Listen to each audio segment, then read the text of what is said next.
और रांची में दिनेश गोप की एनआईए कोर्ट में पेशी हुई है, जहां रिमांड की अवधि खत्म होने के बाद कोर्ट में उसकी पेशी की गई। एनआईए को अब एक और दिन का रिमांड मिला है। 21 मई को दिल्ली से गिरफ्तारी हुई थी पीएलएफआई सुप्रीमो दिनेश गोप की।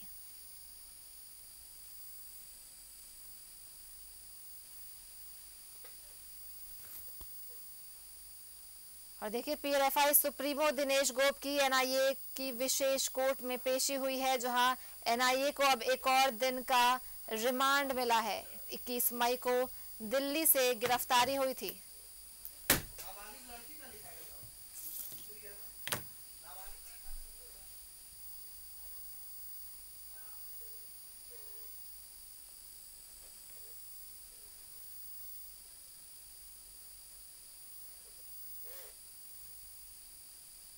और सीधे रुख करेंगे अपने सहयोगी दीपक का, जो हमारे साथ इस खबर पर ज्यादा जानकारी देंगे। जी दीपक, बताइए कि आज एनआईए की कोर्ट में पेशी हुई है पीएलएफआई सुप्रीमो दिनेश गोप की, तो एक और दिन का रिमांड बढ़ाया गया है। क्या कुछ इस रिमांड में जो पूछताछ है, क्या कुछ जानकारियां निकल के सामने आ सकती है?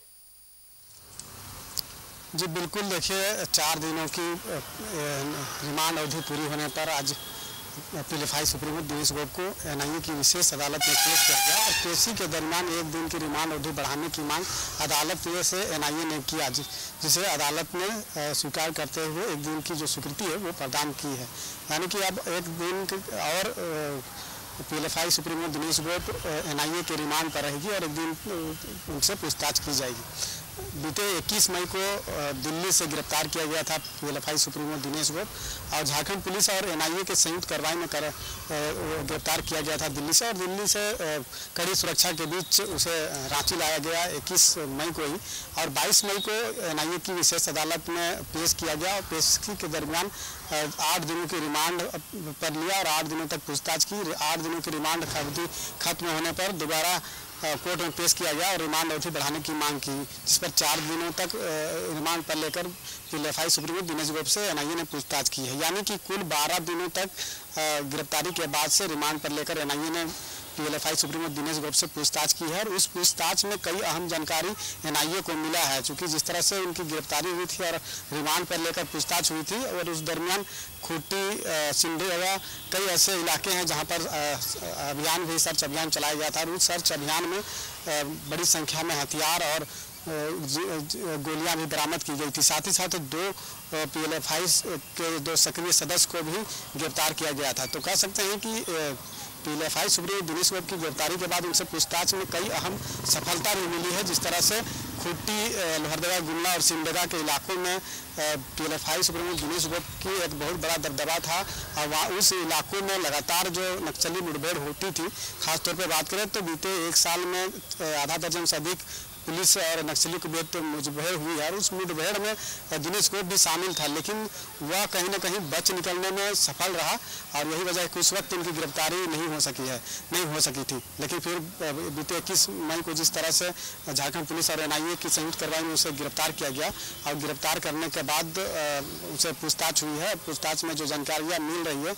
उसके आधार पर कार्रवाई भी की जा रही है। तो दिनेश गोप को जब रिमांड पर लिया गया था तो उनकी निशानदेही पर ही खूंटी के इलाकों में और सिमडेगा के अलग अलग इलाकों में छापेमारी की गई थी, जिसमें 2 सक्रिय सदस्य समेत भारी संख्या में हथियार और गोलियां बरामद हुई थी। अब टेरर फंडिंग से संबंधित मामलों पर भी उनसे पूछताछ की जा रही है, क्योंकि पीएलएफआई का जो संगठन है और उसका संचालन लेवी के पैसे से ही की जाती थी। तो वैसे में किन किन लोगों से पैसा की लेवी की गई है और उस पैसे को किस तरह से वो खपाया गया है, चाहे सेल कंपनी के माध्यम से खपाया गया हो या फिर उस पैसे से, लेवी के पैसे से व्यापार या फिर अन्य चीज़ों पे लगाया गया हो, तो इन तमाम चीज़ों को लेकर के एनआईए कार्रवाई कर रही है, जांच कर रही है और उसी को लेकर के लगातार उससे पूछताछ भी जारी है। पूछताछ में जो जानकारियां मिल रही है उसके आधार पर जांच का दायरा भी बढ़ रहा है। चूँकि 2 दशक से पीएलएफआई सुप्रीमो दिनेश गोप फरार चल रहा था और एनआईए के द्वारा 5 लाख और झारखंड पुलिस के द्वारा 25 लाख यानी कि कुल 30 लाख रुपया इनाम घोषित था। उसके बाद भी वो लगातार फरार चल रहा था और उस पर कड़ी कार्रवाई हमेशा एनआईए और झारखंड पुलिस के द्वारा की जा रही थी।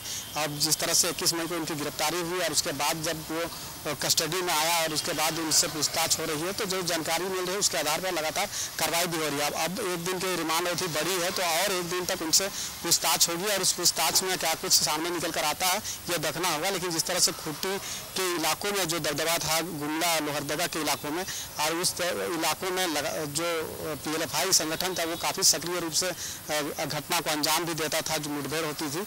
और अब जिस तरह से उनकी गिरफ्तारी हुई है तो गिरफ्तारी के बाद से कहीं ना कहीं PLFI संगठन जो है वो कमज़ोर पड़ता हुआ दिखाई दे रहा है। और उनका जो PLFI से जो जुड़े लोग थे, जितने भी नक्सली है, वो उसमें भी कहीं ना कहीं डर और भय का जो है वो पैदा हो गया है। क्योंकि जिस तरह से कार्रवाई हो रही है, जब दिनेश गोप जैसा जो 20 साल से फरार चल रहा था वो अगर उसे गिरफ्तार कर लिया जाता है तो जाहिर सी बात है कि अन्य सक्रिय सदस्य जो PLFI से जुड़े हुए हैं उसकी भी गिरफ्तारी हो सकती है। तो वैसे में कहीं ना कहीं संगठन कमज़ोर होता हुआ दिखाई दे रहा है। और जितने भी नक्सली संगठन है उन लोगों के बीच में भी डर का माहौल जो है वो बना हुआ है। तो अब देखना होगा कि जिस तरह से पूछताछ हो रही है और उसके बाद क्या कुछ जानकारियां NIA को मिलती है और NIA किस तरह से कार्रवाई करती है। क्योंकि 102 मामला दिनेश गोप के खिलाफ दर्ज है, जिसमें लेवी वसूलना पूछताछ में और क्या जानकारियां निकल के सामने आती है।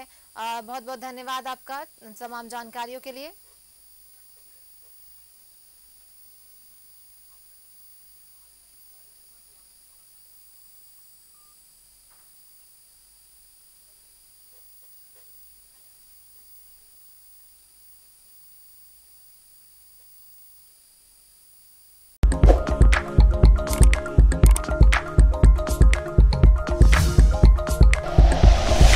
Like and share videos, subscribe करें हमारा चैनल और प्रेस करें बेल आइकॉन।